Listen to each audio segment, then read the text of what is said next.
مسلمانوں کے لیے یہ صورتحال غیر متوقع تھی۔ ان کی نفری بھی دشمن کے مقابلے میں کم تھی۔ پہلے تو ایسے لگتا تھا جیسے رومی مسلمانوں پر چھا گئے ہیں اور مسلمان سنبھل نہیں سکیں گے، لیکن سالار شرجیل رضی اللہ تعالیٰ عنہ عام سی قسم کے سالار نہیں تھے۔ انہوں نے دماغ کو حاضر رکھا اور قاصدوں کو دوڑا کر اور خود بھی دوڑ کر اپنے دستوں کو پیچھے ہٹنے کو کہا۔ معزز ناظرین، ہماری آپ سے ایک چھوٹی سی گزارش ہے کہ ہمارے چینل پر اب تک نئے ہیں تو ہمارے چینل کو سبسکرائب کر دیں، ساتھ بیل آئیکن کے بٹن پہ کلک لازمی کریں اور ویڈیو کو پورا واچ کریں۔ مسلمانوں نے اس حکم پر فوری عمل کیا اور پیچھے ہٹنے لگے۔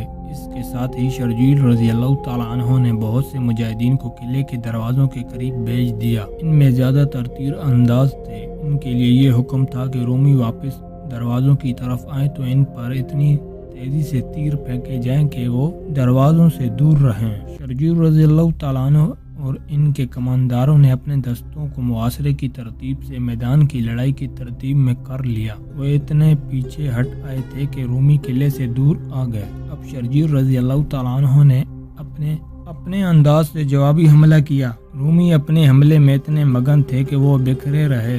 مسلمانوں نے حملہ کیا تو رومی بے ترتیبی کی وجہ سے حملے کا مقابلہ نہ کر سکے۔ وہ قلعے کی طرف دوڑے تو ادھر سے مسلمانوں کے تیروں نے انہیں گرانا شروع کر دیا۔ مسلمانوں کی تیر اندازی بہت ہی تیز اور مہلک تھی۔ رومیوں کا لڑنے کا جذبہ پہلے ہی ٹوٹا ہوا تھا، اب جذبہ بالکل ہی ختم ہو گیا۔ رومیوں کا جانی نقصان اتنا زیادہ تھا جیسے وہ برداشت نہیں کر سکتے تھے۔ آخر انہوں نے ہتھیار ڈال دی اور شرجیل رضی اللہ تعالیٰ عنہ کی شرطیں ماننے پر عمائدگی ظاہر کر دی۔ انہوں نے جزیہ اور کچھ محصولات کی ادائیگی کرنے کی شرط بھی قبول کر لی اور قلعہ مسلمانوں کے حوالے کر دیا۔ فروری 653 عیسوی ذی الحج 13 ہجری کے آخری ہفتے میں بہسان مکمل طور پر مسلمانوں کے قبضے میں آ گیا۔ اس وقت ابو عبیدہ اور خالد رضی اللہ تعالیٰ عنہ فعال کے شمالی علاقے میں پیش قدمی کر رہے تھے۔ انطاکیہ کے بڑے گرجے کا گھنٹہ بج رہا تھا۔ یہ بہت بڑا گھنٹہ تھا۔ اس کی آواز سارے شہر میں سنائی دیتی تھی۔ نور کے تڑکے کی خاموشی میں اس کی ڈن ڈناڈن اور زیادہ اونچی سنائی دے رہی تھی۔ یہ 635 عیسوی 14 ہجری کے مارچ کا مہینہ تھا۔ گرجے کا گھنٹہ تو بجا ہی کرتا تھا اور لوگ اس کی آواز میں تقدس محسوس کرتے تھے۔ ان پر ایسا اثر طاری ہو جاتا تھا جو ان کی روح کو سرشار کر دیتا تھا۔ مگر مارچ 635 عیسوی کی ایک صبح اس گھنٹے کی مترنم آواز میں کچھ اور ہی تاثر تھا۔ اس تاثر میں مایوسی بھی تھی اور خوف بھی۔ اس گھنٹے کی آوازیں شہنشاہ ہرقل کے محل میں بھی سنائی دے رہی تھی۔ ہرقل سونے کی کوشش کر رہا تھا۔ یہ تو جاگنے کا وقت تھا لیکن وہ ساری رات نہیں سویا تھا۔ محاذ کی خبریں اسے سونے نہیں دیتی تھی۔ اس نے مسلمانوں کی پیش قدمی کو روکنے اور انہیں ہمیشہ کے لیے ختم کرنے کے جو منصوبے بنائے تھے وہ بیکار ثابت ہو رہے تھے۔ مسلمان بڑے چلے آ رہے تھے۔ ہرقل راتوں کو جاگتا اور نئے سے نئے منصوبے بناتا تھا، لیکن اس کا ہر ارادہ اور ہر منصوبہ مسلمانوں کے گھوڑوں کے سموں تلے روندا جاتا تھا۔ ایک نہایت حسین اور جوان عورت اس کے کمرے میں آئی اور وہ اس کی نئی بیوی زہران بھی نہیں سوئے۔ زہران نے کہا، کیوں نہیں آپ ان سالار اور بھائیوں کو سب کے سامنے تہہ و تیگ کر دیتے؟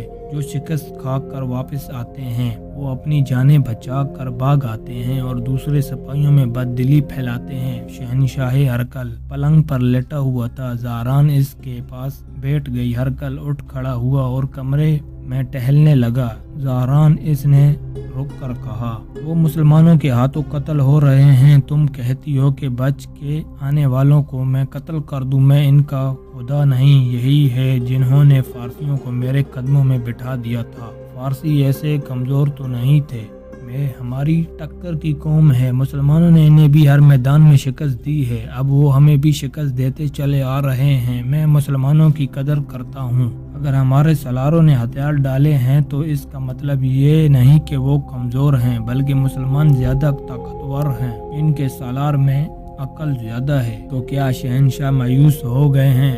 زہران نے پوچھا۔ نہیں، ہرقل نے کہا، یہ مایوسی نہیں، ایک جنگجو کی تعریف کر رہا ہے۔ مسلمان اوچھے دشمن نہیں، اگر وہ مجھ سے ہتھیار ڈلوا لیں گے تو تم میرے پاس ہی رہو گی، وہ تمہیں مجھ سے نہیں چھینیں گے۔ زہران اس کا دل بہلانے آئی تھی۔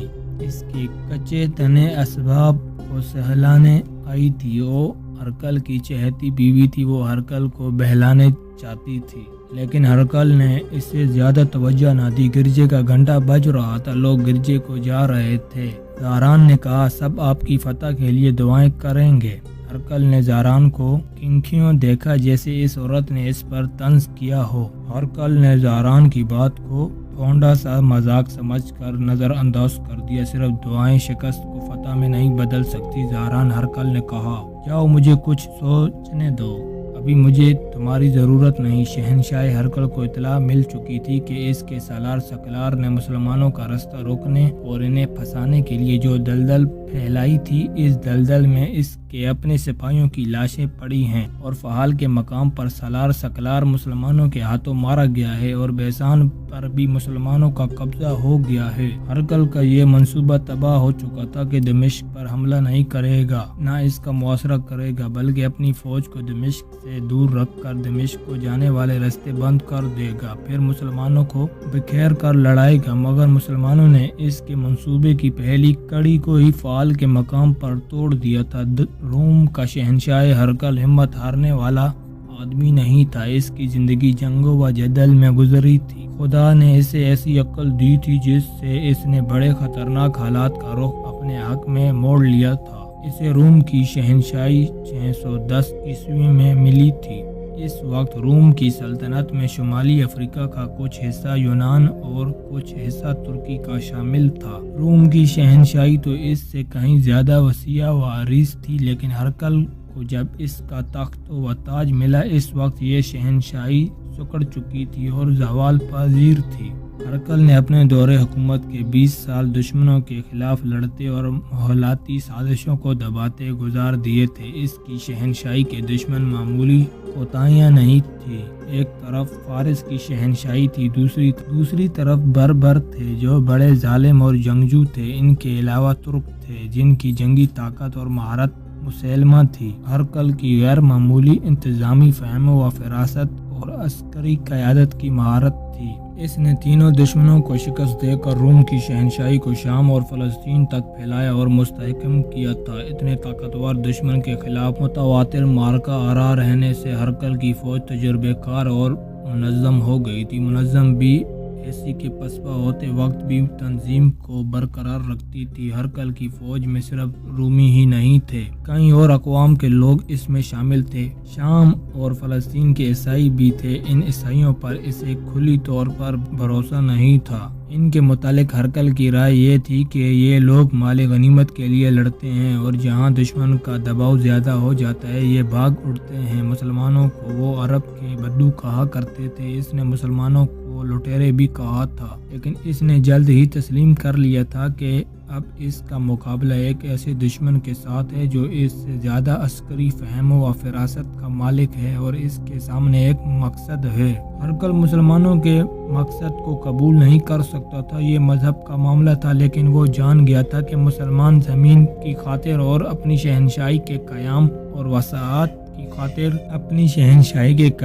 وسعت کی خاطر گھروں سے نہیں نکلے، بلکہ وہ ایک عقیدے پر اپنی جانیں قربان کر رہے تھے۔ میں اپنی فوج میں وہ جذبہ پیدا نہیں کر سکتا جو مسلمانوں میں ہے۔ ایسی روز اس نے اپنے ان سالاروں کو جو انطاکیہ میں موجود تھے بلا کر کہا، اپنے سپاہیوں سے کہو کہ اپنے اپنے عقیدے کی خاطر لڑیں۔ انہیں بتاؤ کہ جن جگہوں پر مسلمانوں کا قبضہ ہو گیا ہے وہاں کے لوگ اپنا مذہب ترک کر کے اسلام قبول کرتے جا رہے ہیں۔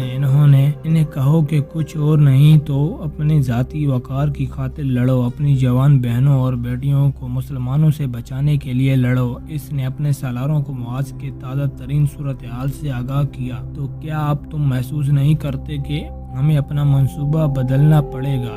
اس نے اپنے سالاروں سے پوچھا۔ ہمیں مسلمانوں پر زیادہ سے زیادہ طاقت سے حملہ کرنا چاہیے، ایک سالار نے کہا۔ وہ تو میں کرنا ہی چاہتا ہوں، ہرکل نے کہا۔ میں اتنی زیادہ اور ہر لحاظ سے اتنی طاقتور فوج تیار کر رہا ہوں جسے دیکھ کر پہاڑ بھی کانپیں گے۔